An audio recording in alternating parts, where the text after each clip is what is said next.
ఆ వాక్యంలోనికి వెళ్ళక ముందు ఒక దృశ్యాన్ని నేను చూసినాను. ఒక వీడియోలో ఒక వ్యక్తితో ఒక ఇంటర్వ్యూ జరుగుతూ ఉంది. ఆ ఇంటర్వ్యూలో ఆయన ఒక ప్రశ్న అడుగుతా ఉన్నాడు. ఇంటర్వ్యూ చేసే వ్యక్తి ఒక ప్రశ్న అడుగుతా ఉన్నాడు. ఆ ప్రశ్న ఏంటిదంటే, నువ్వు చాలా ధనవంతుడు కదా, మిలియనేర్ కదా, మరి నువ్వు స్టార్టింగ్ నుంచి ఇటువంటి ధనవంతుడివేనా అని అడిగినాడు. ఇది ధనం సంబంధించిన సందేశం కాదు, మీకు తెలుసు నేను ఏంటిదో తెలుసు, నేనేం బోధ చేస్తానో మీకు తెలుసు. ఆ ధనవంతుడితో ఒక ఇంటర్వ్యూ జరుగుతూ ఉంది. నువ్వు ఇంతకాలం నుంచి నువ్వు ధనవంతుడివి, ముందు నుంచే నువ్వు ధనవంతుడివా అని అడిగినప్పుడు, లేదు, I was a homeless person, నాకు అసలు ఇల్లు లేకుండా రోడ్ల మీద ఒకప్పుడు తిరిగిన వ్యక్తిని. నేను ధనమును సంపాదించినాను. ధనము సంపాదించిన తర్వాత నన్ను కొన్ని తప్పుడు నిర్ణయాలు చేసి నా ధనమంతా నేను పోగొట్టుకొని మళ్ళీ రోడ్డు పైకి వచ్చినాను. కొన్ని పాఠాలు నేను నేర్చుకొని నేను ఇప్పుడు తిరిగి ఒక కన్సల్టెంట్గా కష్టపడుతున్నాను, ప్రయాసపడుతున్నాను, ఈ స్థాయి వరకు నేను రాగలిగినాను అని ఆ ఇంటర్వ్యూ చేసే వ్యక్తికి తను చెప్తా ఉన్నాడు. అయితే ఇంటర్వ్యూ క్లోజింగ్లో ఆయన అడిగిన ప్రశ్న ఏంటిదంటే, do you believe in God? దేవుని యందలి నువ్వు విశ్వాసం కలిగి ఉన్నావా అనే ప్రశ్న అడుగుతాడు. ఆయన చెప్పిన జవాబు నా హృదయం నుంచి ఇప్పటి వరకు తొలగిపోలేదు. ఆయన ఏమన్నాడు తెలుసా? Much more then I believe. నేను విశ్వసించే దానికంటే ఎక్కువగా ఐ ట్రస్ట్ ఇన్ హిమ్ అంటాడు. నేను ఆయన ఎడల నేను నమ్మకము కలిగి ఉన్నాను. I trust in him. బిలీవా? Much more than belief. I trust in him. ఆయన యందు నేను నమ్మకం కలిగి. అంటే తన జీవితంలో తన ప్రయాణమంతా దేనిపైన ఆధారపడిందండి. ఇప్పుడు నేను విశ్వసించినాను కాబట్టి, నేను నమ్మినాను కాబట్టి దేవుడు కార్యాలు చేసినాడు, అద్భుత కార్యాలు చేసినాడు అని చెప్తాము. ఈ యొక్క నమ్మకం అనేది దేవుని యొక్క మాటలపైన, దేవుని యొక్క వాగ్దానాలపైన మనం నమ్మకమును మనం పెట్టుకుంటాము కదా. ట్రస్ట్ అనేది అంటే మచ్ మోర్ దాన్ బిలీవింగ్. ఏది ఏమైనా, నాకు ఏమి అర్థమైనా అర్థం కాకపోయినా నేను నమ్ముతున్నాను అని మనం చెప్తాం కదా. I trust in him. ఆ నమ్మకం అనేది దేవుడు ఎవరో, దేవుని గుణగణం ఏంటిదో దానిపైన ఆధారపడి ఉంటుంది. నేను ఆ విషయము నేర్చుకున్నాను. ఎవరైనా ఒకవేళ అడిగినారనుకో, do you believe in God అంటే, much more than I trust in his nature and his character. Who God is, దేవుడు ఎవరో నేను కేవలము బిలీవ్ చేయట్లేదు, ఫెయిత్ కాదు. Much more than belief, much more than faith, I trust in his nature, I trust in him. దేవుని బిడ్డలారా, ఆ స్థాయి వరకు మనం ఎదిగేటట్టుగా మనం ఉండాలి. కేవలము ఆ ఎలిమెంటరీ స్థాయి వరకే మనం ఉండడం కాదు, కానీ దానికి మించి ఏం అర్థమైనా, ఏం అర్థం కాకపోయినా, ఏం జరిగినా, ఏం జరగకపోయినా, ఎందుకంటే తన జీవితంలో లేమి చూసినాడు, తన జీవితంలో సమృద్ధిని చూసినాడు, కలిగిందంతా పోగొట్టుకొని రోడ్డు పైకి వచ్చినాడు, మరలా పాఠాలు నేర్చుకొని ఆయన తిరిగి నిలబడినాడు. ఇప్పుడు అంటున్నాడు, అడుగుతుంటే నువ్వు దేవుణ్ణి నమ్మే వ్యక్తివా అని అడుగుతుంటే, నమ్మకము అంటే విశ్వసిస్తున్నావా అని అడిగితే, విశ్వాసానికి మించి నేను ఆయన ఎడల నమ్మకం ఉంచి ఉన్నాను. అంటే I trust in the nature of God. దేవుని బిడ్డలారా, మనం ఎప్పుడైతే పాఠాలు నేర్చుకుంటామో, దెబ్బలు తలుగుతాయో మనం అనుకుంటాము మనం బలహీనులం అవుతున్నాం అనుకుంటాం. కానీ దేవుని బిడ్డలారా, మన బలహీనతను ఆశ్రయగా తీసుకొని దేవుడు బలవంతుడుగా చేయడానికి, ఈ స్థాయికి తేయడానికి మన బలహీనతను కూడా వాడుకుంటాడు. దేవునికి స్తోత్రం. ఈ యొక్క పోరాటం గుండా పోయిన తర్వాత, ఈ శోధనల గుండా పోయిన తర్వాత, ఈ ఓటమిల గుండా పోయిన తర్వాత, ఇప్పుడు నువ్వు నమ్ముతున్నావు, do you believe in God, దేవుని యందు విశ్వాసం నువ్వు కలిగి ఉన్నావంటే అప్పుడు మనం ఏమన్నాం తెలుసా? ఈ కార్యాలు కాదు, ఈ అద్భుతాలు కాదు, దానికి మించి వెనకాల శ్రేష్ఠుడైన దేవుణ్ణి నేను నమ్మి ఉన్నాను. I trust. నా భారం అంతా ఆయన పైన వేసి ఉన్నాను. ఇప్పుడు నాకు ఏం అర్థమైనా అర్థం కాకపోయినా నేను కదిలిపోను. I trust in that God. హల్లెలూయా. దేవునికి మహిమ కలుగును గాక. ఆ స్థాయి వరకు ఎదిగినామా మనము?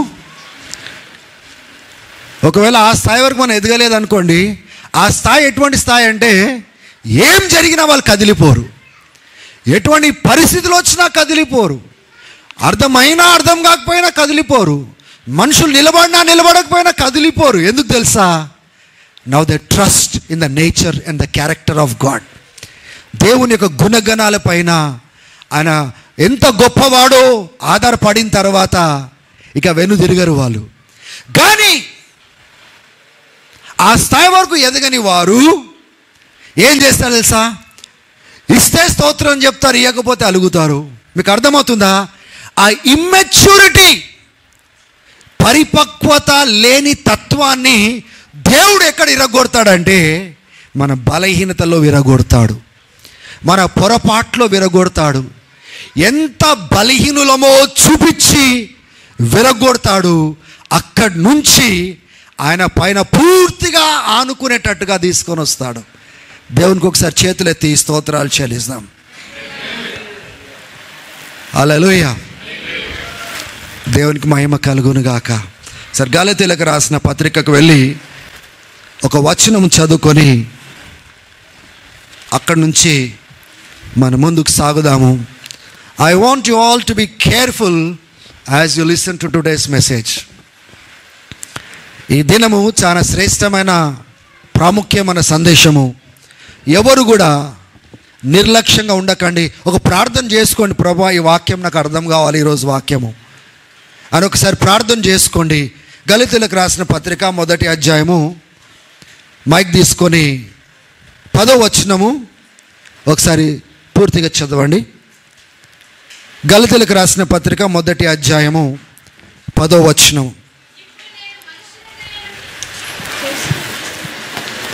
ఇప్పుడు నేను మనుషుల దయను సంపాదించుటను చూచుచున్నానా, దేవుని దయను సంపాదించుటను చూచుచున్నానా? నేను మనుషులను సంతోషపెట్టగోరుచున్నానా? నేను ఎప్పటికీ మనుషులను సంతోషపెట్టువాడనైతే క్రీస్తు దాసుడను టాటయ్యే పోవుదును. మరొకసారి చదవమ్మా. అందరూ మెల్లగా అర్థం చేసుకోవడానికి ప్రయత్నం చేయండి. ఈ మాటలు అపోస్తులైన పౌలు గలతీయులకు రాస్తున్నాడు. గలతీ ప్రాంతంలో, ఆ ప్రావిన్స్లో ఎన్నో సంఘాలు స్థాపించబడ్డాయి. ఈ పత్రిక ఎక్కడెక్కడైతే గలతీ ప్రాంతంలో సంఘాలు ఉన్నాయో ఆ సంఘాలన్నిటిలో ఇవన్నీ చదవబడాలి. ఒక సంఘం నుంచి ఇంకో సంఘానికి వెళ్ళాలి. గలతీ అనేది ఒక ప్రావిన్స్, ఒక పట్టణం కాదు, అది ఒక జిల్లా లాంటిది. గలతీ అనేది ఒక జిల్లా లాంటిది. ఆ జిల్లాలో ఎన్నో సంఘాలు స్థాపించబడ్డాయి అపోస్తులైన పౌలు ద్వారా. ఒక పరిస్థితిలో అపోస్తులైన పౌలు యొక్క సందేశాన్ని వాళ్ళకు రాస్తున్నాడు.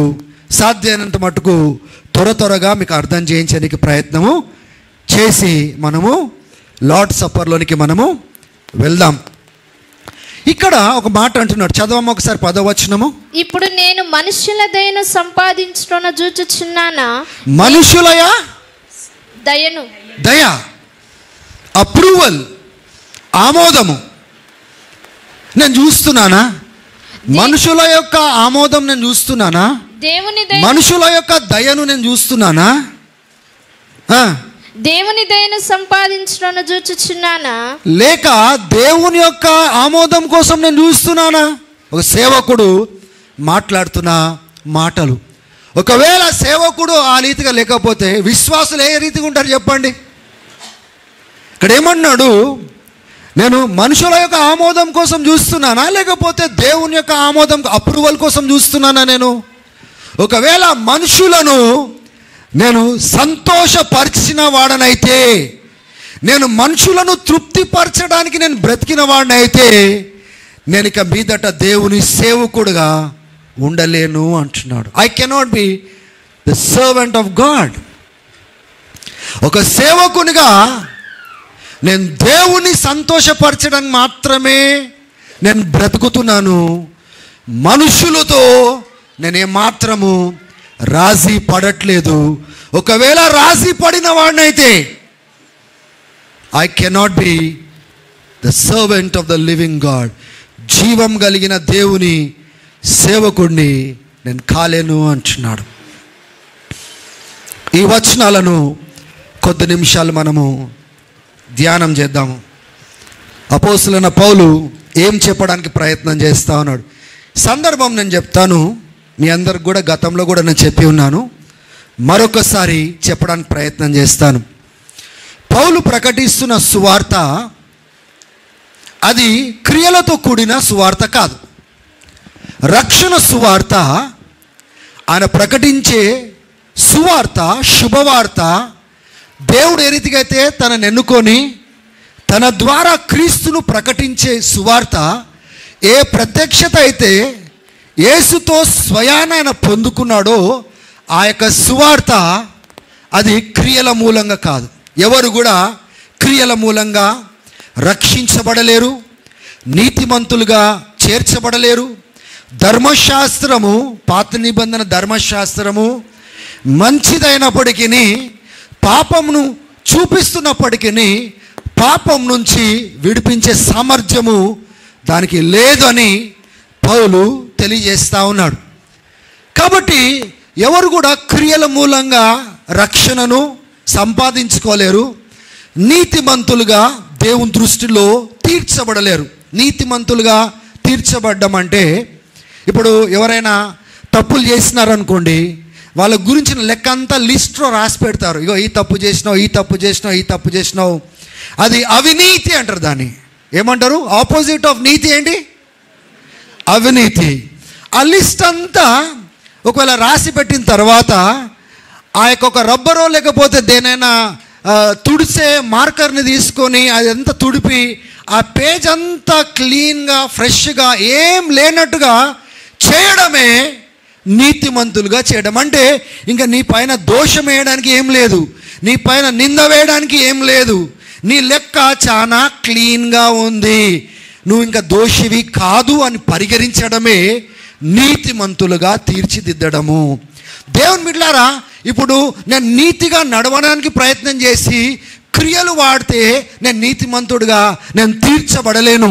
నేను మంచి కార్యాలు చేస్తే నీతిమంతుడుగా నేను దేవుని దృష్టిలో రక్షణను సంపాదించుకోలేను. బీదలకు ఆహారం ఇచ్చి నేను నీతిమంతుడుగా దేవుడు నన్ను తీర్చిదిద్దుతాడు అంటే దేవుడు నీతిమంతుడుగా నన్ను అంగీకరించాడు. అందరూ పాపం చేసి దేవుని మహిమను పోగొట్టుకున్నవారు గనుక కేవలము విశ్వాసం మూలంగానే అది దేవుని వరమై ఉంది, మనము రక్షించబడతా ఉన్నాము, నీతిమంతులుగా తీర్చబడతా ఉన్నాము, దేవునితో సమాధానపరచబడతా ఉన్నాము, దేవునితో సంబంధం మనం కలిగి ఉన్నాము. క్రీస్తు మన కోసం చేసిన కార్యమును బట్టి క్రీస్తు యొక్క నీతి మనకు అనుగ్రహించబడింది. వస్త్రములుగా ఆ యొక్క దేవుని యొక్క క్రీస్తు యొక్క నీతి మనకు కప్పబడింది గనుక మన అవినీతి అంతా కప్పబడింది, మన దోషమంతా కప్పబడింది, మన పాపమంతా కప్పబడింది. ఇప్పుడు నేను తండ్రి ఎదుట వచ్చి నిలబడినప్పుడు లోపల ఏవైతే అవినీతి ఉన్నదో వాటన్నిటిని దేవుడు క్షమించి కప్పివేసి నీతిమంతుడుగా క్రీస్తు ద్వారా నన్ను అంగీకరిస్తున్నాడు. అందుకోసమే నేను తండ్రి దగ్గరికి వెళ్ళినప్పుడు తండ్రి నన్ను ఎందుకు అంగీకరించాలి అంటే, నువ్వు తండ్రి నన్ను అంగీకరించండి ఆయన అంగీకరించాడు. ఎందుకంటే మనం పాపం చేసిన వాళ్ళము, చెడుతనంలో బ్రతికిన వాళ్ళము, ఆయనకు దృష్టిలో దోషులుగా మనమున్న మనల్ని ఆయన అంగీకరించలేడు. కానీ ఎప్పుడైతే క్రీస్తును కలిగి ఆయన ఎదుట నిలబడతామో అప్పుడు అంటాడు దగ్గరికి రా. ఎందుకంటే క్రీస్తు యొక్క నీతి మనకు వస్త్రములుగా ఇవ్వబడింది గనుక, క్రీస్తు చేత కప్పబడ్డాం గనుక, రాబోయే ఉగ్రత నుంచి తప్పించబడ్డాము గనుక దేవుడు అంటాడు నా దగ్గరికి రా. ఇప్పుడు నువ్వు ధైర్యంగా రాగలవు, అడిగి పొందుకోగలవు అనే మార్గాన్ని దేవుడు మన కోసము తేట తెల్లగా క్రీస్తు ద్వారా మనకు మార్గమును ఏర్పాటు చేసినాడు. హల్లెలూయా. అందుకోసమే పాత నిబంధనలో ఎవరు కూడా ధైర్యంగా దేవుని యొక్క మహిమ ఎదుట నిలబడలేరు, దేవుని ఎదుర్కోలేరు, దేవుని పరిశుద్ధతను తట్టుకొని బ్రతకలేరు. వాళ్ళు చనిపోయేవారు. కానీ ఈ దినము దేవుని మహిమతో మనం నింపబడగలుగుతున్నామంటే, దేవుని యొక్క మహిమ మన యందు నివసించగలుగుతుందంటే, పరిశుద్ధాత్మ దేవుడు మనలో నివసిస్తున్నాడు అంటే, ఆ యొక్క తెర చిరిగినప్పుడు ఏ మహిమ అయితే ఆలయం నుంచి బయటికి వచ్చిందో పెంతెకోస్తు దినంన అదే మహిమ దేవుడు విశ్వాసుల పైకి తీసుకొని వచ్చినాడు. దేవునికి స్తోత్రం. హల్లెలూయా. దేవునికి మహిమ కలుగును గాక. ఇప్పుడు మనం భయపడవలసిన అవసరం లేదు, ధైర్యంగా రాగలమని హెబ్రీయులకు రాసిన పత్రిక 4వ అధ్యాయంలో ఆ కృపా సింహాసనం దగ్గరికి మనమందరము ధైర్యంగా రాగలము. ఎందుకు ధైర్యంగా రాగలం తెలుసా? క్రీస్తును బట్టి ఆ ధైర్యం మనకు వచ్చింది, క్రీస్తు నామమును బట్టి మనకు ధైర్యం వచ్చింది. ఇప్పుడు ప్రార్థన మనం చేసినప్పుడు కూడా ఏమని ప్రార్థన చేస్తాము? క్రీస్తు నామంలో మేము అడుగుతున్నాము. మీ నామంలో అడిగి చూడండి, తండ్రి చేస్తాడా? ఒకసారి మీ తాతల పేర్ల మీద అడిగి చూడండి, దేవుడు చేస్తాడా? క్రీస్తు నామం అనగానే హెవెన్ ఓపెన్స్ ఫర్ us. ఎందుకు తెలుసా?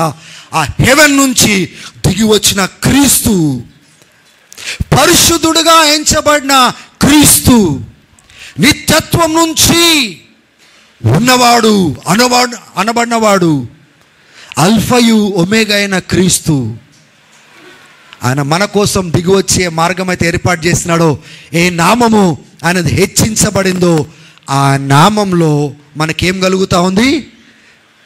రక్షణ కలుగుతూ ఉంది. దేవునితో విరిగిపోయిన సంబంధము కట్టబడతా ఉంది, సమాధానపరచబడతా ఉన్నాము, ఆయన నామంలో అంగీకరించబడుతున్నాము, ఆయన మహిమలో పాలు పొందుతున్నాము, ఆయన రాజ్యంలో చేర్చబడుతున్నాం. Just because of Jesus Christ. హల్లెలూయా. ఇప్పుడు చూడండి, ఇదంతా దేవుడు మనం క్రియల ద్వారా సంపాదించుకోలేము. ఆయన మన కోసం సంపాదించి సిలువలో సంపాదించిన దాన్ని మనం ఉచితంగా విశ్వాసం ద్వారా పొందుకునేది ఆయన ప్రకటిస్తూ ఉన్నాడు. దేవుని వరమై ఉన్నది రక్షణ, దేవుని యొక్క వరమై ఉన్నది. ఇప్పుడు చూడండి, ఈయన ఏమన్నాడండి ఆ సువార్త గురించి? ఏ సత్యమైతే ఆయనకు ఆయనకి తెలుపబడిందో గమనించాలి.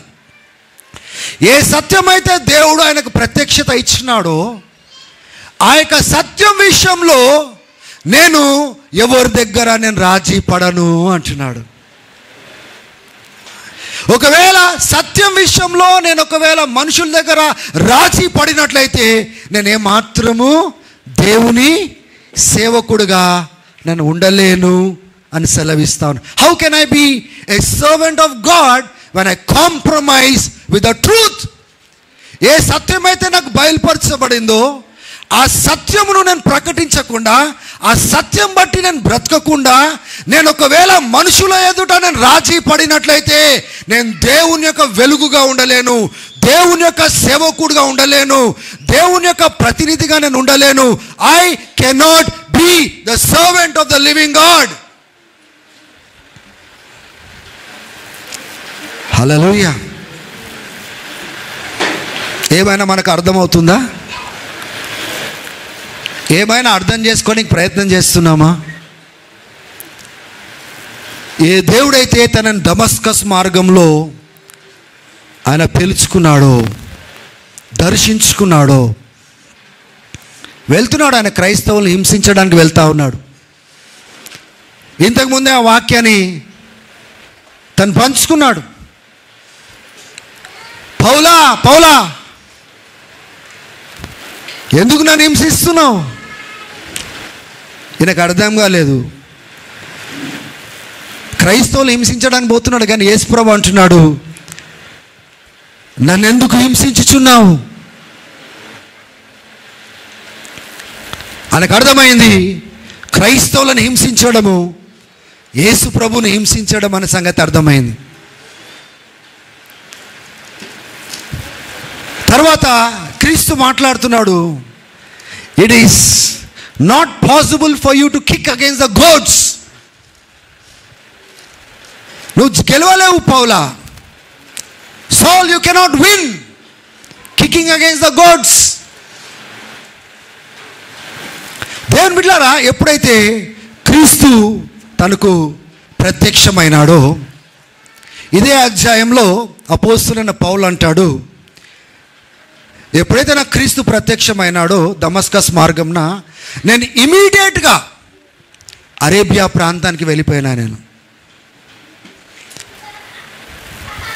అరేబియా ప్రాంతానికి వెళ్ళి కొంతకాలాన్ని అక్కడ గడిపి నేను తిరిగి దమస్కస్ మార్గంలోకి వచ్చినాను, దమస్కస్ పట్టణానికి వచ్చినాను. 3 సంవత్సరాలు నేను అక్కడే ఉన్నాను. ఒకసారి ఆలోచన చేయండి. ఆయన ఎక్కడికి కదలలేదు, ఎక్కడికి వెళ్ళలేదు. ఎందుకంటే ఈయన గమాలియేల్ పాదాల దగ్గర ధర్మశాస్త్రం నేర్చుకున్నవాడు. పౌలు ఒక పరిసయ్యుడు, బెంజమిన్ గోత్రం నుంచి వచ్చినవాడు, ధర్మశాస్త్రమును బాగా పఠించినవాడు, దేవుని ఎడల రోషం కలిగి ఈ క్రైస్తవులు ఒక విరోధిగా చూసినవాడు. దేవుని రోషం కోసమే పోతున్నాడు ఆయన. కానీ సత్యమును ఎరిగినవాడు కాదు, ఆ మెస్సయ్యను ఎరిగినవాడు కాదు, ఆ రక్షకుడిని ఎదుర్కొన్నవాడు కాదు. ఎప్పుడైతే రక్షకుడు ప్రత్యక్షమైనాడో, ఏ రక్షకుడి కొరకైతే యూదులు ఎదురు చూస్తున్నారో, ఏ రక్షకుని గురించి ప్రవచనాలు చెప్పబడ్డాయో, ఏ రక్షకుడు రాబోతున్నాడు, విమోచిస్తాడని లేఖనాలు చెప్తా ఉన్నాయో, దేవుని బిడ్డలారా అరేబియా ప్రాంతానికి వెళ్ళినాడని ఇదే గలతీయులకు రాసిన పత్రికలో మనం చూస్తూ ఉంటున్నాము. హల్లెలూయా. 17వ వచనం చూడండి. I did not go up to Jerusalem. యేసుప్రభు ప్రత్యక్షమైన వెంటనే అపోస్తులు ఎక్కడున్నారని ఈయన వెతుక్కుంటూ వెళ్ళలేదు. ఆ 12 మంది ఎక్కడున్నారు, యేసుప్రభుతో తిరిగిన వాళ్ళు ఎక్కడున్నారని వెతుక్కుంటూ వెళ్ళలేదు. వాళ్ళ దగ్గర నేను ఏమన్నా నేర్చుకుంటానని తిరిగి వెళ్ళలేదు. నాకేమైనా కొత్త విషయాలు తెలుసుకోవాలని ఆశ ఉంది, వాళ్ళు ఎక్కడున్నారని వాళ్ళని వెతుక్కుంటా వెళ్ళలేదు. He did not go to Jerusalem. కానీ ఈయన ఏం చేస్తున్నాడంట, దేవుడు ప్రత్యక్షమైన వెంటనే he went to అరేబియా. చదవండి 17వ వచనము. నాకంటే ముందున అపోస్తలులైన వారి యొద్దకు యెరూషలేముకైనను వెళ్ళను లేదు, కానీ వెంటనే అరేబియా దేశములోనికి వెళ్ళి తిని పిమ్మట దమస్కు పట్టణమునకు తిరిగి వచ్చి తిని. 18వ వచనము. అటు పైన 3 సంవత్సరములైన తరువాత కేఫాను పరిచయము చేసి. ఎన్ని సంవత్సరాల తర్వాత? కేఫా అంటే ఎవరు? పేతురు. సో పేతురు ఎవరు? He was the leader among the apostles. ఆ 12 మంది అపోస్తులలో నాయకుడు, యూదుల మధ్యలో నాయకుడు, ఆది సంఘానికి ప్రతినిధి. యూదుల మధ్యలో, యూదయలో ఉన్న సంఘాల దగ్గర ఆయన అపోస్తులుగా వాడబడుతున్న పేతురు దగ్గరికి ఎప్పుడు వచ్చినాడు పౌలు? 3 సంవత్సరాల తర్వాత వచ్చినాడు. ఈ 3 సంవత్సరాలు ఏం చేసినాడు పౌలు? ఈయన ఇతరులకు ధర్మశాస్త్రం నేర్పించేవాడు పౌలు. రక్షణ పొందకముందే ధర్మశాస్త్రం గురించి పఠించినవాడు, గ్రంథాలు తెలిసినవాడు. ఈయన ఏం చేసినాడు తెలుసా? ఈ క్రీస్తు ఎవరు అనేది ఒంటరిగా గడపడానికి వెళ్ళిపోయినాడు, తెలుసుకోవడానికి వెళ్ళిపోయినాడు. గ్రంథాలు తెరిచినాడు, చదివినాడు, ఆ ప్రవచనాలు చూసినాడు, లేఖనాలు చూసినాడు, ఎక్కడెక్కడ రాయబడ్డాయి అన్నీ వెతికినాడు, స్టడీ చేసినాడు. ఇప్పుడు ఆ క్రీస్తును ప్రకటించాలి అంటే ఈయనకు తెలిసి ఉండాలి. అదే యూదుల మధ్యలో, అన్యుల మధ్యలో క్రీస్తును ప్రకటించాలంటే కేవలం నాకు దర్శించిన క్రీస్తు అని ప్రకటించడం కాదు, లేఖనానుసారమైన క్రీస్తు అని ప్రకటించాలి. లేఖనాలలో ప్రవచనాలు ఉన్నాయని ఆ క్రీస్తును పరిచయం చేయాలి. ప్రవక్తలు ఈ క్రీస్తు గురించి చెప్పినారని పరిచయం చేయాలి. అడ్డి గుడ్డిగా క్రీస్తు గురించి ప్రకటించకూడదు. He must speak about Christ with evidence. ఎవిడెన్స్తోని ఆ క్రీస్తును ప్రకటించాలి. ప్రత్యక్షత పొందుకున్నాడు, ముఖాముఖిగా చూస్తున్నాడు, స్వరము విన్నాడు, వెలుగు చూస్తున్నాడు, గుడ్డివాడైనాడు. 3 దినాల తర్వాత అదే యేసు మెరక్యులస్గా అననీయ ద్వారా స్వస్థపరుస్తాడు. కానీ ఈ యేసును లేఖన అనుసారంగా, సత్యం అనుసారంగా ఇంకా పూర్తిగా తెలుసుకోలేదు. వెళ్ళిపోయినాడు, ఒంటరిగా గడుపుతా ఉన్నాడు, ఎవరి మధ్యలో లేడు. దేవుని బిడ్డలారా, స్టడీ చేస్తూ ఉన్నాడు ఆ లేఖనాలు. అప్పుడు ఆయన ప్రత్యక్షతలు పొందుకున్నాడు, రెవల్యూషన్స్ పొందుకున్నాడు. ఆ యొక్క సువార్త గురించిన రెవల్యూషన్ పొందుకున్నాడు. దేవుడు ఎలా నీతిమంతులుగా తీరుస్తున్నాడో రెవల్యూషన్ పొందుకున్నాడు. దేవుని యొక్క రాజ్యం గురించి ప్రత్యక్షతలు పొందుకున్నాడు. లేఖనాలలో, ప్రవచనాలలో ఆయన నిర్ధారణ పొందుకున్నాడు. ఆయనకు కన్ఫర్మేషన్స్ అంతా స్క్రిప్చర్స్లో జరిగినాయి. అందుకోసము పౌలు యొక్క ఫస్ట్ మిషన్ జర్నీ చూడండి, రెండో మిషన్ జర్నీ చూడండి, థర్డ్ మిషన్ జర్నీలో చూడండి. ఆయన యూదుల సమాజ మందిరంలో పోయి పుస్తకాలు తెరిచి ఆ లేఖన అనుసారమైన క్రీస్తును ప్రకటించినాడు. వాళ్ళతో ఆర్గ్యూ చేసినాడు, డిస్కషన్స్ చేసినాడు. లేఖన అనుసారంగా డిస్కషన్ చేసి ఈ లేఖనాల్లో ఉన్న క్రీస్తే ఈ క్రీస్తు, ఈ మెస్సయనే, ఈ ప్రవచనమే క్రీస్తు గురించి అని ఎక్కడెక్కడ మీరు లేఖనాలు అన్నీ మీరు చదవండి. అపోస్తుల కార్యం అంతా మీరు చూడండి. దేవుని బిడ్డలారా, అపోస్తులైన పౌలు ఎలా లేఖన అనుసారంగా క్రీస్తును ప్రకటించుకుంటూ వెళ్ళినాడో మనం చూస్తాము. గుడ్డి మెడ్డిగా క్రీస్తును ప్రకటించలేదు. కేవలం క్రీస్తు నాకు ప్రత్యక్షమైనాడని ఎక్కడో అవసరమైనప్పుడు ఆ దర్శనం గురించి చెప్పినాడు. కానీ ఏ లేఖనాలైతే నిత్యత్వంగా స్థిరపరచబడ్డాయో, ఏ లేఖనాలలో క్రీస్తు గురించి ప్రవచనాలు ఉన్నాయో, ఏ లేఖనాలలో క్రీస్తు చనిపోతాడు, వధించబడతాడు, తిరిగి లేపబడతాడని రాయబడి ఉందో ఆ లేఖనాలను ఆయన చదివి ప్రజల ముందుకు తీసుకొని వచ్చినాడు. హల్లెలూయా. ఇంత ప్రత్యక్షత పొందిన పౌలు అంటున్నాడు, ఇగో నేను పరిగెత్తుకుంటా యెరూషలేంకి వెళ్ళలేదు, ఆ 12 మంది శిష్యుల దగ్గరికి నేను వెళ్ళలేదు, వెళ్ళి వాళ్ళ దగ్గర నేను బోధించబడలేదు. ఇవన్నీ నాకు దేవుడు స్వయాన ప్రత్యక్షమై ఇచ్చిన ప్రత్యక్షతలు. హల్లెలూయా. అరేబియా ప్రాంతంలో ఎన్నిసార్లు క్రీస్తు తనను దర్శించినాడో రాయలేదు, ఎన్నిసార్లు ఆయన దర్శనాలు చూసినాడో రాయలేదు, ఎన్నిసార్లు ప్రవచన రీతిగా దేవుడు మాట్లాడినాడో తెలియదు.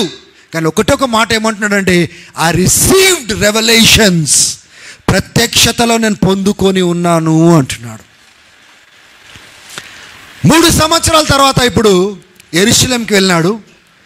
యెరూషలేంకి వెళ్ళిన తర్వాత ఒకే ఒక వ్యక్తిని నేను కలిసినాను, పేతుని కలిసినాను. దాని తర్వాత యేసుక్రీస్తు యొక్క సహోదరుడు మరియమ్మకు పుట్టిన యాకోబును, హాఫ్ బ్రదర్ జేమ్స్ని నేను కలిసినాను తప్ప ఎవరిని కలవలేదు. రేపటి దినము మీరు చెప్పచ్చు, నేను వీళ్ళ దగ్గర నేర్చుకున్నా, వాళ్ళ దగ్గర నేర్చుకున్నా అనే మాట రావచ్చు. నేను 15 దినాలు కేవలము వాళ్ళతో పరిచయం పెట్టుకోవడానికి, సంబంధం పెట్టుకోవడానికి మాత్రమే 15 దినాలు వాళ్ళతో గడిపిన తప్ప, దేవుని బిడ్డలారా, నేను ఎక్కువ సమయము వాళ్ళతో నేను గడపలేదు. ఇక్కడ ఒక మాట ఉంది చూడండి,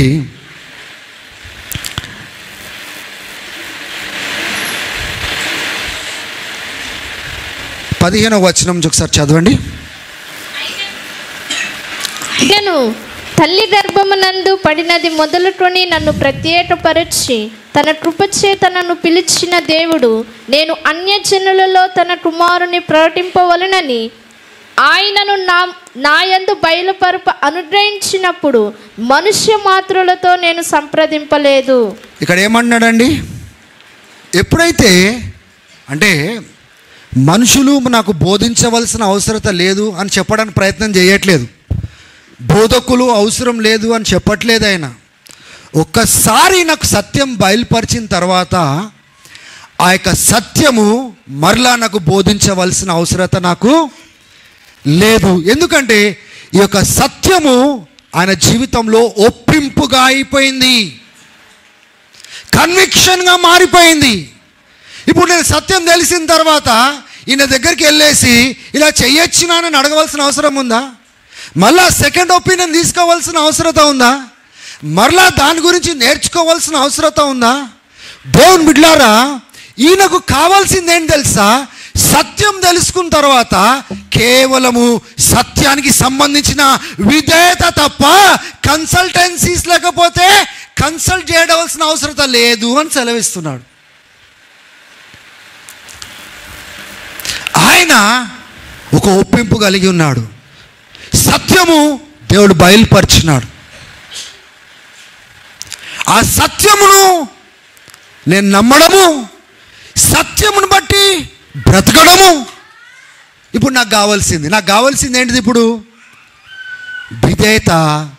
ఆ యొక్క సత్యంను మరలా కన్ఫర్మ్ చేసుకోవాల్సిన నాకు అవసరత లేదు. దేవుని బిడ్డలారా, మీరు నేను ఎలా ఉన్నాం? ఇదే సత్యం విషయంలో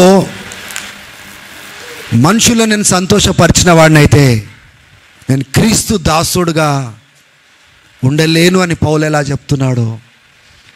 ఆ యొక్క సత్యమును బట్టి ఎవరు ఇష్టపడినా ఇష్టపడకపోయినా, ఎవరికి నచ్చినా నచ్చకపోయినా, మనుషులతో రాజీ పడకుండా ఈ సత్యం యొక్క ఒప్పింపును బట్టి నిలబడే క్రైస్తవుడువా నువ్వు, క్రైస్తవురాలువా నువ్వు? ఒకసారి ఆలోచన చేసుకో. ఎన్నో పరిస్థితులు వస్తాయి, ఎన్నో ఆలోచనలు వస్తాయి, ఎందరెందరో వస్తారు, ఏమేమో మాట్లాడతారు. కానీ నీవు దేవుని మహిమపరచడానికి, నీవు దేవుని గణపరచడానికి సత్యం బట్టి కట్టబడుతున్నావా? సత్యం గురించిన ఒప్పింపు నువ్వు కలిగి ఉన్నావా?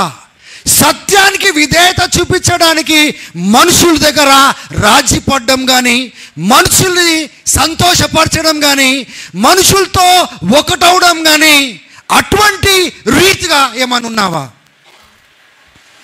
Such people are not truthful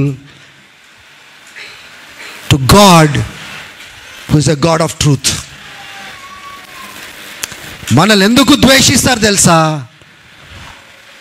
ఆ క్రీస్తుని బట్టి, ఆ యొక్క సత్యం బట్టి ద్వేషిస్తారు. ఎందుకు మనల్ని అంగీకరించారంటే ఆ యొక్క సత్యం బట్టి అంగీకరించారు. ఎందుకు మనమంటే వాళ్ళకు ఓర్పు సహనం లేదు అంటే మనం వెలుగులో నడుస్తాము, వాళ్ళు చీకట్లో ఉంటారు కాబట్టి ఇష్టపడరు. ఇప్పుడు మనము సత్యమును బట్టి మనం నడవనట్లయితే, సత్యమును బట్టి ఒప్పింపులు కలిగి ఉండకుండా మనం మనుషులతో సాంప్రదాయాలతో మనం ఒకటైనామనుకోండి, నువ్వు క్రీస్తు దాసుడుగా ఏం కాగలుగుతావు? How can you be a child of God? When there is a conflict between truth and traditions,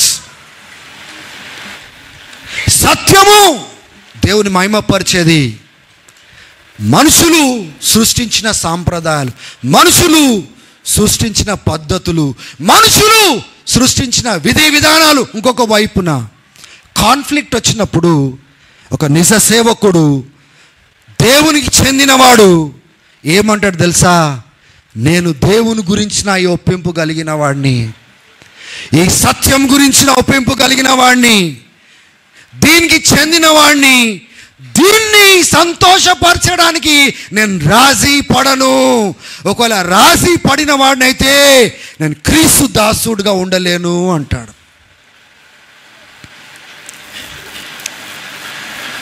హల్లెలూయా. నన్ను ఎట్లా చూస్తున్నారంటే ఇక్కడ చాలా serious, something serious is happening in this place అన్నట్టుగా చూస్తున్నారు నన్ను అట్లా ముఖం పెట్టుకొని. But are you understanding what I'm saying? దేవుని బిడ్డలారా, లోకమంతా ఒక వైపున అయినప్పటికీ, సాంప్రదాయాలన్నీ మీకు వ్యతిరేకమైనప్పటికీ, ఎవరు నీతో పాటు వచ్చినా రాకపోయినప్పటికీ, నువ్వు ఆ స్థానంలో సత్యం బట్టి బ్రతికేటోడుగా నువ్వు ఉండాలని దేవుడు నీ దగ్గర కోరుతూ ఉంటున్నాడు. పౌలు ఆ రీతిగా బ్రతికినాడు కాబట్టే ఆయన కింద అనేక సేవకులు లేచినారు. అన్యుల ప్రాంతాలలో ఆ వందల సంఖ్యలో సంఘాలు కట్టబడ్డాయంటే ఆయన సత్యం బట్టి ఆ రీతిగా బ్రతికినాడు. ఆయన జీవితము సత్యానికి అనుగుణంగా ఆయన మార్చుకున్నాడు. రాజీ పడలేదు, లొంగలేదు. ఆయనని నానా రకాలైన మాటలు అన్నప్పటికీ, బహుశా ఆయనని ఎన్ని మాటలు అన్నారో నాకు తెలియదు. పౌల్ని గర్విష్టి అని ఉండొచ్చు, అనచ్చలేదా? ఇటువైపునున్న వర్గం వాళ్ళు అనొచ్చు కదా, ఏదో సేవ చేస్తున్నాడంట, వాళ్ళకంటే మేము ముందున్నాము 12 మంది, మా దగ్గరికి రాలేదు, మాతో మాట్లాడలేదు, తెలుసుకోనికి ప్రయత్నం చేయలేదు, ఆయన సువార్త ప్రకటించుకుంటూ వెళ్తున్నాడని అటువైపున వర్గం అనొచ్చు కదా, అనచ్చలేదా? కానీ ఆయన కావాల్సింది, ఏ మనుషును సంతోషపరచడానికి నన్ను దేవుడు పిలిచలేదు, నాలో క్రీస్తును ప్రజలకు పరిచయం చేయడానికి నన్ను పిలిచినాడు కాబట్టి నేను ఎవ్వరికి లొంగను అనేసి పౌల్లో తగ్గింపు లేదా? తగ్గింపు కలిగిన వాడు కాదా అని అంటాడు. రోమీల మధ్యలో రోమీలుగా ఉంటాను, గ్రీక్ దేశస్తుల మధ్యలో గ్రీక్ దేశస్తుల్లాగా ఉంటాను, ధర్మశాస్త్రం తెలిసిన వాడి దగ్గర ధర్మశాస్త్రం తెలిసిన వాడుగా ఉంటాను, తెలియని వాడి దగ్గర తెలిసినా కానీ తెలియనట్టే ఉంటాను, తగ్గించుకుంటాను, వాళ్ళతో ఒకటవుతాను, వాళ్ళని రక్షణలో తేడానికి వాళ్ళని సంతోషపరుస్తాను అంటున్నాడు. అంటే నేను అంతగా కిందకి వాళ్ళని రక్షణలో తేడానికి నన్ను తగ్గించుకుంటాను, కానీ సత్యం విషయంలో మాత్రము నేను లొంగను అంటాడు. మనుషుల కోసం వాళ్ళు అక్కడ కూర్చుంటారు, కింద కూర్చుంటారు, అక్కడ పడుకోమంటే అక్కడ పడుకుంటా. నేను వాళ్ళ కోసం ఎంత కిందకైనా దిగజారుతాను వాళ్ళని పైకి లేపడానికి, కానీ సత్యం విషయంలో వంగను.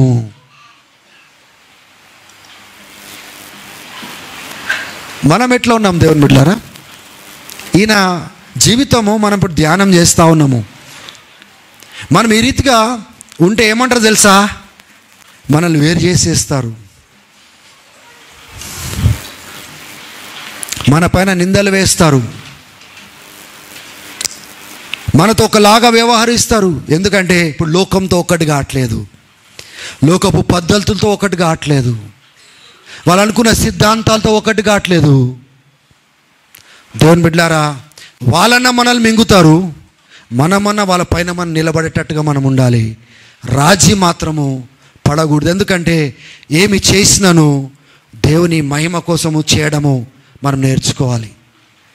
ఏమి చేసినాను, ఎలా బ్రతికినాను, దేనికోసం బ్రతకాలి చెప్పండి?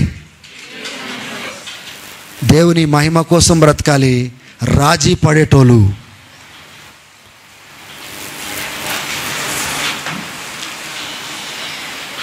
అంటే ఒక ఒప్పింపు లేనివాడు ఎట్లాంటి వాడు అంటే, నిన్నటి దినాన ఒక ప్రాంతం నుంచి ఒక ప్రాంతానికి వచ్చేటప్పుడు రోడ్డు పైన ఒక ముసలామె, ఆమె ఎంత ముసలిది అయిందంటే, మనము 2 కాళ్ళ మీద నడుస్తాం కదా, ఆమె 2 కాళ్ళు 2 చేతులతో నడుస్తూ ఉంది. ఆమె అంటే అంత వంగిపోయింది అనమాట. ఇట్లా ఒక కర్ర పట్టుకుంది, లెగుస్తలేదు. దేవుని బిడ్డలారా, వెన్నపూస ఆమెకు సపోర్ట్ చేయట్లేదు నిలబడడానికి. రాజీ పడే క్రైస్తవులు 2 కాళ్ళ మీద నడవరు, 4 కాళ్ళ మీద నడుస్తారు. ఎందుకు? ఈ సత్యం అనే వెన్నపూసాలకి లేదు. నిలబడి లేదు నేను ఇట్లనే బ్రతుకుతా, నీకు నచ్చితే ఏంటిది, నచ్చకపోతే ఏంటిది, ఇది నాకు నా దేవునికి సంబంధించింది, నేను దేవునికి లెక్క అప్పచెప్పాలా, ఆ సింహాసనం దగ్గర నిలబడాలా. ఆయన అడిగినప్పుడు తల దించుకోవద్దు. నేను లేఖనాలలో లేవా? అందరూ పాపం చేసి నడుస్తున్నప్పటికీ నోవాహు దేవునితో నడిచేను అని రాయబడి ఉంటుంది. అందరు ఏం చేస్తున్నట? వాళ్ళ ఆలోచన, చెడుతనము, పాపంతో బ్రతుకుతూ ఉంటే నోవా మాత్రము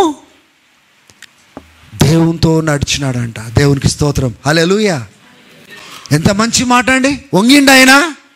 లొంగిపోయినాడా? చుట్టుపక్కల ఏం జరుగుతుందో వంగిపోయిందా? లేదండి. అందుకోసము దేవుడు నోవా దగ్గరకు వచ్చినాడు.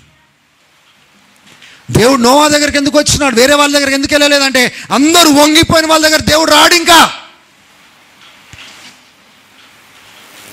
మనుషులు రాగానే వంగిపోతాము, సాంప్రదాయాలు రాగానే వంగిపోతాము, ప్రెషర్ రాగానే వంగిపోతాము. ఇవన్నీ స్పూస లేని వాళ్ళలాగా బ్రతుకుతూ ఉంటాం మనం. అటువంటి వాళ్ళని దేవుడు వాడుకోడండి. I'm telling you, this is a serious message. మీరు ఎంతమంది దేవుని కోసం నిలబడాలి, వాడబడేది పక్కన పెట్టండి, సాక్ష్యం ఉండాలి. ఒక సాక్ష్యం కట్టబడ్డానికి జీవితాంతము మనం తీసుకునే నిర్ణయాలు ఆధారపడి ఉంటాయి. పోగొట్టుకోవడానికి ఒక దినము చాలు, ఒక సందర్భం చాలు, ఒక ఈవెంట్ చాలు మన సాక్ష్యం పోగొట్టుకోవడానికి. హల్లెలూయా. పరిచర్య సంగతి పక్కన పెట్టండి. First be the light of the world. వెలుగుగా బ్రతకండి, చీకటితో ఒకటి కాకండి, చీకటి క్రియలకు దూరంగా ఉండండి. Be the light of the world. ఇప్పుడు దేవుడు నిలబడిన వాళ్ళ దగ్గరికి పోయినాడా? అన్నిటినీ జయించి దేవునితో నిలబడి నడుస్తున్న వ్యక్తి దగ్గరికి వెళ్ళినాడా?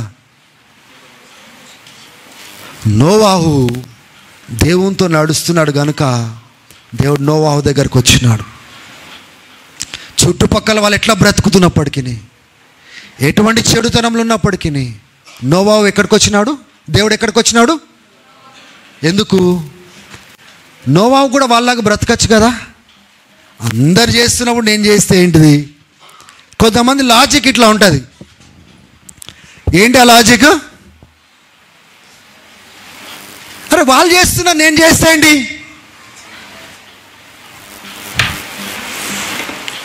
అటువంటి వాళ్ళ దగ్గరికి దేవుడు రాలేడు. ఇంకా వాళ్ళు చేస్తున్నారు కాబట్టి నేను ఇట్లా చేస్తున్నా. అందరు తాగుతున్నారు, నేను తాగుతున్నా. అందరు ఇట్లా లోకపరంగా బ్రతుకుతారు, నేను ఎందుకు నడవాలా? 73వ కీర్తన మీరు చూడండి. అక్కడ కూడా ఒక దాసుడు ఏమని ప్రార్థన చేస్తున్నాడు తెలుసా? నేను పరిశుద్ధంగా ఉండి లాభం లేదు, దేవునితో నడిచి లాభం లేదు అనే బాధ ఏంటిది అని ఒకవేళ 73వ కీర్తనలో చూసినట్లయితే, ఈ భక్తిహీనంగా బ్రతికే వాళ్ళందరూ సుఖంగా ఉన్నారు, రోగాలు లేవు, ఆనందంగా ఉన్నారు, దేవుడు దూషిస్తున్నారు, దేవుడు ఏడి అని ప్రశ్న అడుగుతూ ఉన్నారు, వాళ్ళందరూ చక్కగా ఉన్నారే. కానీ నేను మాత్రము శ్రమ పడుతూ ఉన్నాను, నేనైతే కష్టాల పాలవుతున్నాను, నేనైతే ఇబ్బంది పాలవుతున్నాను. ఆయనకు ఎటువంటి ఆలోచన వచ్చిందంటే, హట్, దేవునితో నడిచి లాభం లేదు అనే ఆలోచన వరకు వెళ్ళినాడు. ఆయన అంటాడు, కాలు జారుటకు సిద్ధమాయను అంటాడు. ఆయన ఏమైందంట? వేస్ట్గా దేవునితో నడిచి వాళ్ళు దేవుని దూషించే వాళ్ళు సంతోషంగా అన్నీ కలిగి ఉండి పుష్టిగా కనబడుతూ ఉన్నారు. నాకేమో దేవుడిని కలిగి దేవునితో నడిచి అన్ని పోరాటాలే ఉన్నాయి, లాభం లేదు అనుకున్నాడు ఆయన. కాలు జారుటకు సిద్ధంగా ఆయను. కానీ ఆయన తీసుకున్న నిర్ణయం ఏంటంటే, నేను దేవుని సన్నిధికి వెళ్ళే వరకు నాకు అర్థం కాలేదు అంటాడు. సరే చెప్పండి, ఎక్కడ అర్థమవుతుంది మనకి?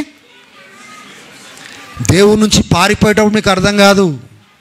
నేను దేవుని సన్నిధికి వెళ్ళే వరకు నాకు అర్థం కాలేదు. నేను కాదు జారడానికి రెడీ సిద్ధంగా ఉన్నాను, వాళ్ళు జారడానికి సిద్ధంగా ఉన్నారు.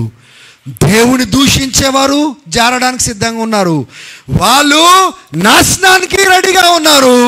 నేను ఒకవేళ మరణించినా కానీ నేను మహిమలో ప్రవేశిస్తా, కానీ వీళ్ళు కాలు జారుటకు సిద్ధంగా ఉన్నారు. ఎక్కడ అర్థమైంది ఆయనకి? దేవుని సన్నిధికి వచ్చినప్పుడు అర్థమైందండి. దేవుని బిడ్డలారా, మనకు శ్రమలు వచ్చినా, కష్టాలు వచ్చినా, వ్యతిరేకతలు వచ్చినా, మనం అనుకున్నట్టుగా మన చుట్టూ కార్యాలు జరగకపోయినా దేవునితో నడవడం నేర్చుకోవాలి, సత్యం బట్టి నడవడం నేర్చుకోవాలి. ఎవరు నిలబడినా నిలబడకపోయినా నేను ఈ రీతిగా ఉంటాను అని మనం నిర్ణయం తీసుకోవాలి. హల్లెలూయా, దేవునికి స్తోత్రం. అప్పుడు ఒకరోజు నువ్వు 10 మందికి చెప్పగలుగుతావు దేవుని కోసం ఎలా నిలబడాలో. నువ్వు నిలబడకుండా, నువ్వు చేయకుండా, దేవుని దగ్గర సాక్ష్యం లేకుండా ఇతరులని ఎలా నడిపించగలుగుతావు?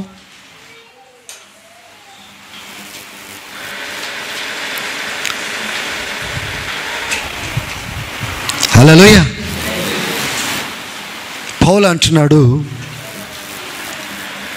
నేను మనుషులను సత్యం విషయంలో సంతోషపరిచిన వాడినైతే, రాజీ పడిన వాడినైతే, క్రీస్తు దాసుడుగా నేను ఉండలేను. 2వ అధ్యాయంకి వెళ్దాం. గలతీయులకు రాసిన పత్రికలో 3 సంవత్సరాల తర్వాత 15 దినాలు యెరూషలేములో ఉన్నాడు కదా పౌలు. ఇప్పుడు 14 సంవత్సరాల తర్వాత తిరిగి యెరూషలేంకి వెళ్తున్నాడు. గమనించండి, ఎన్ని సంవత్సరాల తర్వాత? టోటల్ ఎన్ని సంవత్సరాలు అయింది?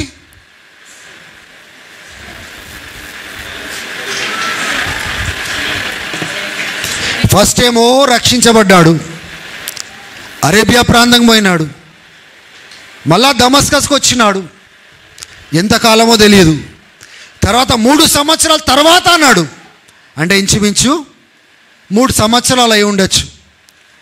3 సంవత్సరాల తర్వాత 15 రోజులు ఉన్నాడు. దాని తర్వాత ఎన్ని సంవత్సరాలు? 14 సంవత్సరాల తర్వాత తిరిగి యెరూషలేంకి వెళ్ళినాడు. ఎందుకు వెళ్ళినాడు తెలుసా? ఏ సంఘాల్లో అయితే ఆయన క్రీస్తు సువార్త ప్రకటించి అనేకులను కట్టినాడో, సంఘాలను కట్టినాడో, ఆ సంఘాల మధ్యలో కొంతమంది అబద్ధ బోధకులు వచ్చి ఏమంటున్నారంటే, ఇక చూడు, యేసు ప్రభును నమ్ముకుంటే సరిపోదు, రక్షణ రాదు, కానీ మీరేం చేయాలా? ధర్మశాస్త్రం కూడా పాటించాలా, సున్నతి కూడా మీరు పొందుకోవాలా, అప్పుడే మీరు రక్షించబడతారని కొంతమంది బోధకులు వచ్చి బోధ చేస్తూ ఉంటే ఈయనకు బాగా మండుతుంది. ఈ గలతీయులకు రాసిన పత్రిక కూడా ఎందుకు మండుతూ ఉందంటే, వాళ్ళ మధ్యలో ఇటువంటి వాళ్ళే బయలుదేరి కేవలము విశ్వాసం బట్టి ఎవరు రక్షించబడరు, మీరు క్రియలు కూడా చేయాలి, రక్షణ రావాలంటే ధర్మశాస్త్రం కూడా పాటించాలి, రక్షణ కావాలంటే సున్నతి కూడా పొందుకోవాలి, రక్షణ కావాలని మనుషులు ప్రవేశించినందుకు పౌలు గలతీయులకు రాస్తున్నాడు. అటువంటి సందర్భమే 15 సంవత్సరాల తర్వాత వచ్చినప్పుడు ఈయన ఏమన్నాడు తెలుసా? బర్నబాని పట్టుకొని నేను యెరూషలేంకి వెళ్ళాను. ఎన్ని సంవత్సరాల తర్వాత? 14 సంవత్సరాల తర్వాత అక్కడికి వెళ్ళి 5వ వచనం చదవండి ఒకసారి. ఏమన్నది అక్కడ? 2వ అధ్యాయము 5వ వచనము. సువార్త సత్యము మీ మధ్యను నిలుచున్నట్లు మేము వారికి ఒట్ట గడి అయినను లోబడుటకు ఒప్పుకొనలేదు. మీకు అర్థమవుతుందా? ఈయన ఒక్క గడియ కూడా మేము లోబడలేదు, అసత్యానికి మేము చోటివ్వలేదు, ఆ తప్పుడు సువార్తకు మేము ఏమాత్రము చోటివ్వలేదు, ఆ మనుషులకు ఏమాత్రం మేము లొంగలేదు అంటున్నాడు. ఏమనాలండి ఈయనని? ఆ సత్యం మీ దాకా చేరాలంటే, మీరు కూడా ఆ యొక్క సత్యం బట్టి బ్రతకాలంటే మేము అట్లా నిలబడ్డాము అంటున్నాడు. ఉందా మీ బైబిల్లో? ఇంగ్లీష్లో చక్కగా ఉంటుంది, we did not give in to them for a moment.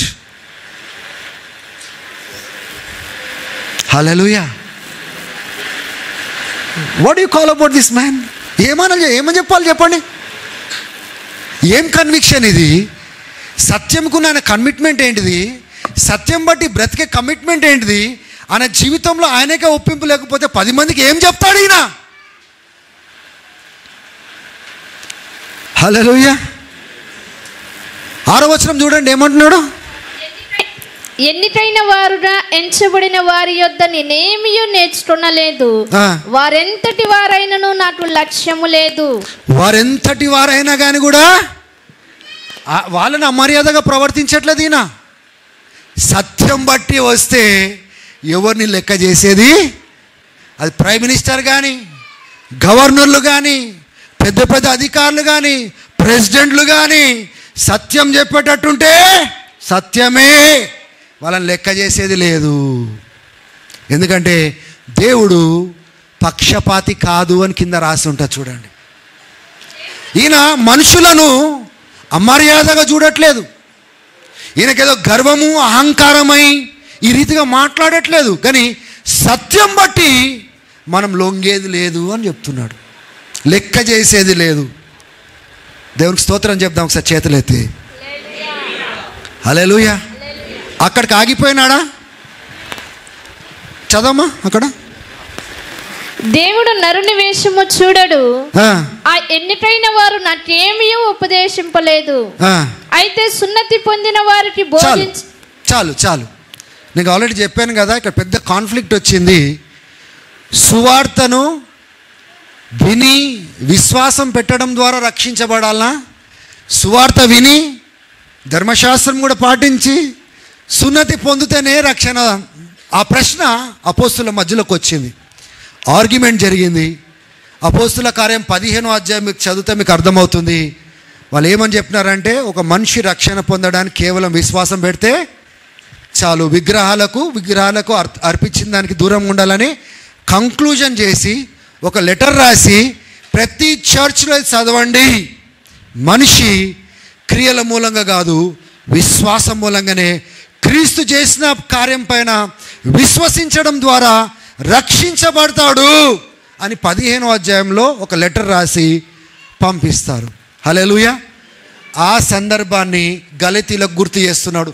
అయ్యా, ఇప్పుడు మీ దగ్గరకు వీళ్ళు వచ్చినారు కదా, మా దగ్గరకు అట్లా వచ్చినప్పుడు మేము అట్లా ఫైట్ చేసినాము, మీరు కూడా ఇప్పుడు ఫైట్ చేయండి అని చెప్తున్నాడు. అటువంటి బోధను తృణీకరించండి, సత్యముకు అనుసారంగా లేని ప్రతిదాన్ని తృణీకరించండి, సత్యం కోసం నిలబడండి అని ఇక్కడ బోధ చేస్తూ ఉన్నాడు. హల్లెలూయా. అక్కడికి ఆగిపోయినాడా? కిందకి మీరు వచ్చినట్లయితే పౌలు అంటాడు 11వ వచనంలో, పేతురు కైఫా అంత్యోక ప్రాంతానికి వచ్చినప్పుడు అనే ఒక సందర్భం తీసుకొని వస్తున్నాడు. వీళ్ళకి ఎక్స్ప్లెయిన్ చేస్తున్నాడు, మా దగ్గర మేము ఎట్లా సత్యానికి బ్రతికినాము, మా పోరాటాలు వచ్చినప్పుడు మేము ఎట్లా నిలబడ్డాము, మేము ఎట్లా సత్యం విషయంలో రాజీ పడలేదు, ఎగ్జాంపుల్స్ ఇచ్చి మీరు కూడా అట్లా ఉండండి అని చెప్పడానికి ప్రయత్నం చేస్తున్నాడు గలతీల ప్రాంతంలో. ఇప్పుడు అంత్యోక ప్రాంతాన్ని గురించి మాట్లాడుతాడు. What is Antioch church? పౌలు బర్నబా అక్కడ స్థాపించిన, అంటే శిష్యులు వెళ్ళి సువార్త ప్రకటించినారు. 11వ అధ్యాయం అపోస్తుల కార్యంలో మనం చూస్తాము. తర్వాత బర్నబా వెళ్ళి బలపరుస్తాడు. బర్నబా వెళ్ళి పౌలుని తీసుకొని వచ్చి వాళ్ళు కలిసి అక్కడ బోధ చేస్తారు. మొట్టమొదటిసారి అంత్యోక ప్రాంతంలో క్రైస్తవులుగా పిలువబడ్డారు. ఆమేన్. ఇప్పుడు అంత్యోక సంఘము పౌలుకి ఒక బేస్ చర్చ్గా అయింది. ఇది ఈ చర్చ్ ఎట్లానో బేస్ చర్చ్గా పౌలుకి అంత్యోక సంఘం. ఇప్పుడు పేతురు బయట నుంచి అంత్యోక సంఘంకి వచ్చినాడు. స్తోత్రం చెప్పండి ఒకసారి. ఇక్కడ ఒక స్టోరీ ఉంది, ఆ స్టోరీని బయటకు తీసుకొచ్చి సిగ్గుపడట్లేదు, ఈయన ఎక్స్పోజ్ చేసేస్తుండు పౌలు. పేతురు అంత్యోక సంఘంకి వచ్చినప్పుడు వాళ్ళందరూ ఎవరు?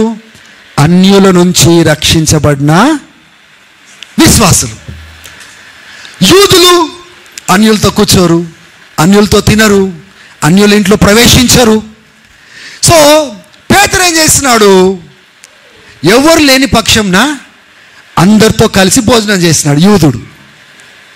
కానీ యాకోబు అంటే యేసుక్రీస్తు యొక్క బ్రదర్, తమ్ముడు, half brother, he was also the leader of the early church.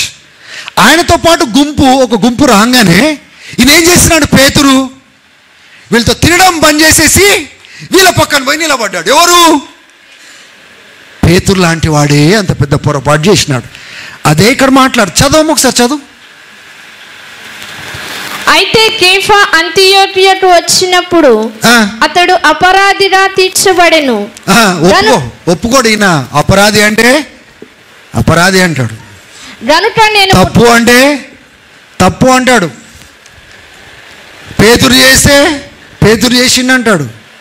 పౌలు ఎక్కడ కూడా సత్యం విషయంలో రాజీ పడాడు. హల్లెలూయా. ఏం చెప్తున్నాడు అంటే పేతురుకి, గనుక నేను ముఠాముఠిగా అతనిని ఎదిరించి. పేతురులాగా చాలా మంది ఉంటారండి సంఘాలలో. చర్చ్తో ఉన్నప్పుడు ఒకలాగా, చర్చ్తో లేనప్పుడు ఇంకొకలాగా. స్తోత్రం చెప్పండి ఒకసారి. వెన్నపూస లేని వాళ్ళు, కన్విక్షన్ లేనివారు, దేవుని ఎదుట సాక్ష్యం చెప్పే ఒక పరిస్థితి ఉంది, దేవుని లెక్క చెప్పాలా అన్న భయం లేని వాళ్ళు ఇక్కడొకలాగా ఉంటారు, అక్కడొకలాగా ఉంటారు. చూసినప్పుడు ఒకలాగా ఉంటారు, చూడనప్పుడు ఒకలాగా ఉంటారు. పేతురు అదే చేస్తున్న డ్రామా ఇక్కడ. చదవండి. ఏలియనగా యాకోబు నొద్ద నుండి కొందరు రాకమునుపు మున్పు అతడు అన్యజనులతో భోజనము చేయుచుండెను. దేవుడు అన్యజనులను కూడా అంగీకరించినాడని కూర్చున్నాడు. ఇప్పుడు అన్యజనులను కూడా దేవుడు రక్షిస్తున్నాడు. విశ్వాసం బట్టి అంగీకరించిన తర్వాత, యాకోబు నుంచి వచ్చిన తర్వాత కూడా, ప్రజలు వచ్చిన తర్వాత కూడా వాళ్ళతో కలిసి కూర్చొనే ఉండాలా, డ్రామా చేయదు కదా. ఈయన ఏం చేసినాడంటే పేతురు, వారు రాగానే సున్నతి పొందిన వారికి భయపడి వెనుక తీసి వేరైపోయెను. వింటున్నారండి? రాజీ పడనివాడు ఒకవైపు ఉన్నాడు, రాజీ పడే పేతురు ఇంకొక వైపు ఉన్నాడు. ఇప్పుడు పౌలు లాంటి వాడు పేతురు కూడా నేర్పించడానికి వెనక ముందు పోలేదండి. యేసు ప్రభుతో నడిచిన పేతురు కూడా నేర్పించడానికి వెనక ముందు పోలేదు. చదవండి ఏమని రాయబడింది అక్కడ. తక్కిన యూదులను అతనితో కలిసి మాయా వేషము వేసుకొనిరి గనుక బర్నబా కూడా వారి వేషధారణము చేత మోసపోయెను. చూడండి, పేతురు మోసపోయినాడు డ్రామాలో. పేతురుతో పాటు బర్నబా కూడా వేషధారణలో మోసపోయినాడు. ఇంకా వారు సువార్త సత్యము చొప్పున క్రమముగా నడుచుకొను. ఈయనకు రోషం ఎందుకు పుట్టింది? సువార్త సత్యం ఏంటిది? దేవుడు యూదులు కానీ అన్యులను కానీ ఒకే రీతిగా అంగీకరిస్తున్నాడు, వ్యత్యాసం లేదు. సువార్తను బట్టి నమ్మాల్సిందే, సువార్తను బట్టి రక్షించబడాల్సిందే, విశ్వాసం బట్టి రక్షించబడాల్సిందే. రెండింటిని ఆ వేరు చేసేది, ఆ గోడను కూల్చి దేవుడు ఒక కుటుంబాన్ని కడుతుంటే, పేతురేమో లేనప్పుడేమో కూర్చుంటున్నాడు, రాగానే వేరు చేసుకుంటున్నాడు. అంటే సత్యము ఆయన లోపల పూర్తిగా క్రియ దాల్చలేదు. ఊరుకున్నాడు. పౌలు ఏం చేస్తున్నాడు? వారు సువార్త సత్యము చొప్పున క్రమముగా నడుచుకొనుట పోవుట నేను చూచినప్పుడు అందరి ఎదుట కేఫాతో నేను చెప్పినది ఏమనగా. స్తోత్రం చెప్పండి, అసలు గట్టిగా చెప్పండి. మీరు తట్టుకుంటారు అందరి ముందు మీ గురించి ఇట్లా మాట్లాడితే? సత్యం బట్టి మీరు బ్రతకకపోతే అందరి ముందు నేను మాట్లాడినా అనుకోండి, మీరు తట్టుకోగలుగుతారా? ఈయన ఏం చేసినాడు తెలుసా? అందరు ముందు డ్రామా చేస్తుంటే అందరు ముందే సత్యాన్ని బయట పెట్టినాడు. ఏం చేసినాడు చూడండి. నీవు యూదుడవై ఉండి యూదుల వల్లే కాక అన్యజనుల వల్లెను ప్రవర్తించుచుండగా అన్యజనులు యూదుల వల్లే ప్రవర్తింపవలని ఎందుకు బలవంతం చేయుచున్నావు? మనము జన్మము వలన యూదులమే కాని అన్యజనులలో చేరిన పాపులము కాము. మనుషుడు యేసుక్రీస్తునందలి విశ్వాసము వలననే కాని ధర్మశాస్త్ర సంబంధమైన క్రియల మూలమున నీతిమంతుడుగా తీర్చబడడని ఎరిగి మనమును ధర్మశాస్త్ర సంబంధమైన క్రియల మూలమున గాక క్రీస్తునందలి విశ్వాసము వలననే నీతిమంతులమని తీర్చబడుటకై యేసుక్రీస్తునందు విశ్వాసం ఉంచి ఉన్నాము. ధర్మశాస్త్ర సంబంధ క్రియల మూలమున ఏ శరీరియు నీతిమంతుడని తీర్చబడడు కదా. కాగా మనము క్రీస్తునందు నీతిమంతులమని తీర్చబడుటకు వెతుకుచుండగా మనము పాపులముగా కనబడిన ఎడల ఆ పక్షమందు క్రీస్తు పాపమునకు పరిచారకుడాయన అట్లనరాదు. నేను పడగొట్టిన వాటిని మరలా కట్టిన ఎడల నన్ను నేనే అపరాధినిగా కనపరుచుకుందును కదా. ఎందుకంటే ఈయన కూడా ఒకప్పుడు యూదుడు కదా, పరిసేడిన బెంజమిన్ గోత్రము, అసలు అన్యులను దగ్గరికే తెచ్చేటోళ్ళు కాదు. కానీ ఇప్పుడు అన్యులకే అపోస్తులుగా పిలవబడ్డాడు. అన్య దేశాల మధ్యలో సువార్తను ప్రకటించుకుంటూ వెళ్తా ఉన్నాడు. అన్యులతో కూర్చుంటున్నాడు, తింటున్నాడు. దేవుడు అన్నిటినీ ఒకటి చేసినాడని అన్యులకు చెప్తే, ఈ యూదుడు వచ్చి నటన చేస్తే ఇప్పుడు వీళ్ళు అనుకుంటారు ప్రశ్న, అరే దేవుడు మమ్మల్ని అంగీకరించలేదా? మేము దేవుని బిడ్డలం కాదా? సరి సమానులం కాదా? అన్య సాంప్రదాయం వచ్చే వాళ్ళము మేము సమానులం కాదా యూదులతోటి? నువ్వు ప్రకటించినావు కదా సువార్తలో, దేవుడు అందరినీ అంగీకరిస్తున్నాడని, అందరినీ పాపులను స్వీకరిస్తున్నాడని, అందరినీ ఒక కుటుంబంగా చేసినాడని నువ్వు ప్రకటిస్తున్నావు కదా. ఈ డ్రామా ఏంటి అనే ప్రశ్న వాళ్ళకి ముందుకు రాదా? అందుకోసం వాళ్ళకు అర్థమయ్యేటట్టుగా వాళ్ళ ముందే ఈయనను సరి చేస్తున్నాడు. బ్రదర్, నాట్ రైట్ బ్రదర్, నువ్వు వాళ్ళను నాశనం చేస్తున్నావు, నీకు వెన్నపూస లేకుండా వీళ్ళని నాశనం చేస్తున్నావు నువ్వు. రేపటి దినము వాళ్ళు ఏమనుకుంటారు? దేవుడు సరి సమానంగా యూదులను అంగీకరించినట్లుగా మమ్మల్ని అంగీకరించలేదని వాళ్ళు వెళ్ళిపోతారు. వాళ్ళు దేవుని బిడ్డలారా, ఈరోజు నేను అడుగుతున్నాను, సత్యం వింటుండొచ్చు మీరు, సంవత్సరాలు కొలది మీకు బోధ చేసినాను, సత్యము చదువుతుండొచ్చు, బహుశా మీకు టైం దొరికినప్పుడల్లా బైబిల్ తీసి మీరు చదువుతూ ఉంటారేమో, కానీ అసలు వెన్నపూస ఉందా? ఆ ఒప్పింపు మీకు ఉందా? ఈ సత్యం బట్టి నేను నిలబడి దేవుని ఘనపరచాలా, సత్యం బట్టి నేను నిలబడి దేవుని యొక్క మహిమను నేను చాటాలా, ఏది ఏమైనా ఆ ఒప్పింపుని బట్టి నేను బ్రతకాలా, ఎవరు ఏమనుకున్నప్పటికీ నేను మాత్రం ఒప్పింపుని బట్టి నేను బ్రతకాలా అనే ఒప్పింపు మనం కలిగి ఉన్నామా? మనుషులు మిమ్మల్ని నింద వేసిన, మనుషులు మిమ్మల్ని వేరు చేసిన, మనుషులు రకరకాలుగా మాట్లాడినప్పటికీ ఏది ఏమైనా సత్యం బట్టి నేను నిలబడతాననే ఒప్పింపు మనం కలిగి ఉన్నామా?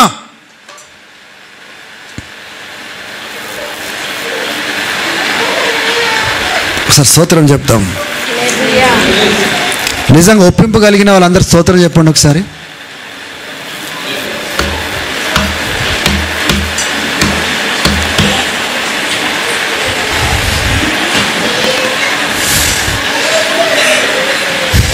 దేవుడు ఇట్లా అంటున్నాడు, దేవుడు ఇలా బ్రతుకుమన్నాడు, నేను ఇట్లానే బ్రతుకుతా, సిస్టర్ నేను ఇట్లానే ఉంటాను.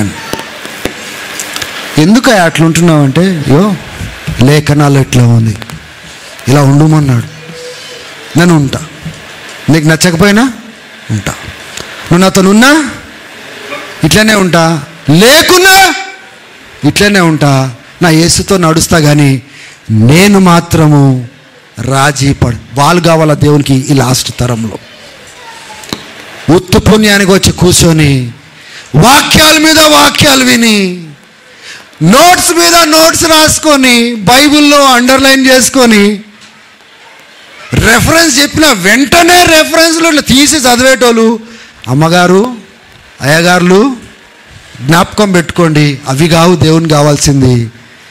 నీకు వెన్నపూస ఉందా లేదా?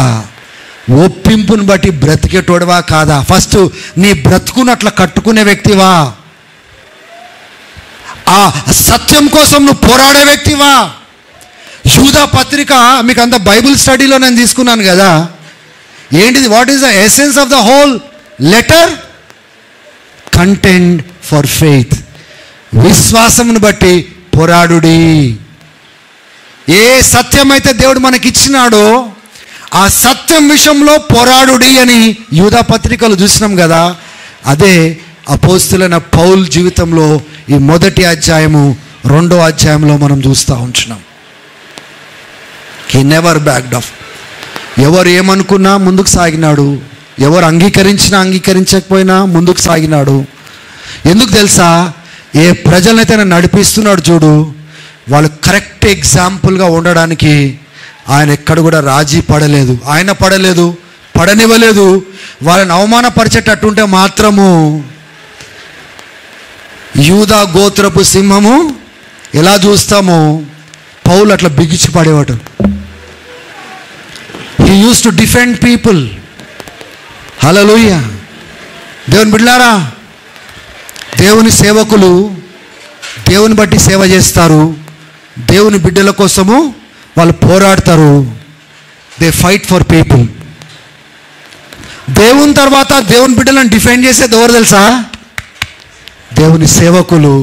Remember, if church is dishonoured, you will see me fighting for the church. I'm telling you, I will not keep quiet. ఎవరైనా కానీ సంఘాన్ని అవమానపరిస్తే మాత్రము ఈయన నిలబడతాడని సంగతి జ్ఞాపకం పెట్టుకోండి. హల్లెలూయా. దేవుని ఘనపరిచినట్లుగా ఆయన బిడ్డలను కూడా మనం ఘనపరచాలి. దేవుని మనం చేరదీసుకున్నట్లుగా ఆయన బిడ్డలను కూడా చేరదీసుకోవాలి. అప్పుడు దేవుని ఘనపరిచిన వాళ్ళం అవుతాము. ఆమేన్. Let us live by truth. Not just listen to the truth, కేవలము సత్యము వినడం కాదు, సత్యము లేదు, అది మన జీవితంలో ఇమిడిపోవాలి. పిల్లలు కానీ, పెద్దలు కానీ, భార్యలు కానీ, భర్తలు కానీ ఏదైనా తప్పు కనబడితే వాక్యానుసారంగా వదలకండి. అంటే వేరే వాళ్ళని నింద వేయమని కాదు, లేకపోతే పాయింట్అవుట్ చేయమని కాదు, కానీ మీరు సత్యం బట్టి నిలబడండి. లేదు అంటే లేదు, దేవుడు ఇట్లా అన్నాడంటే ఇలాగనే, ఇట్లా చేయమన్నాడంటే నేను చేస్తా, నీకు నచ్చకపోయినా నేను చేస్తా. హల్లెలూయా, స్తోత్రం చెప్పండి ఒకసారి. అంతేనా? హల్లెలూయా, దేవుని మహిమ కలుగును గాక. దేవునికి మన జీవితంలోనే మహిమ లేకపోతే మనం చేసే పనిలో మహిమ ఎలా వస్తుందండి? కాబట్టి అటువంటి రీతిగా మనం సమర్పించుకుందాము. సత్యం బట్టి, ఆ ఒప్పింపులు బట్టి మనం బ్రతుకుదాము. రాజీ పడద్దు, రాజీ పడే జీవితం మనకు వద్దు. దేవుని బిడ్డలారా, ఎవరు మనతో వచ్చినా రాకపోయినా దేవునితో ప్రయాణం కావాలి, సత్యంతో ప్రయాణం కావాలి, దేవునికి గొప్ప మహిమను తీసుకొని రావాలి. తలలు వంచండి, ప్రార్థన చేసుకుందాం, దేవునికి సమర్పించుకుందాం.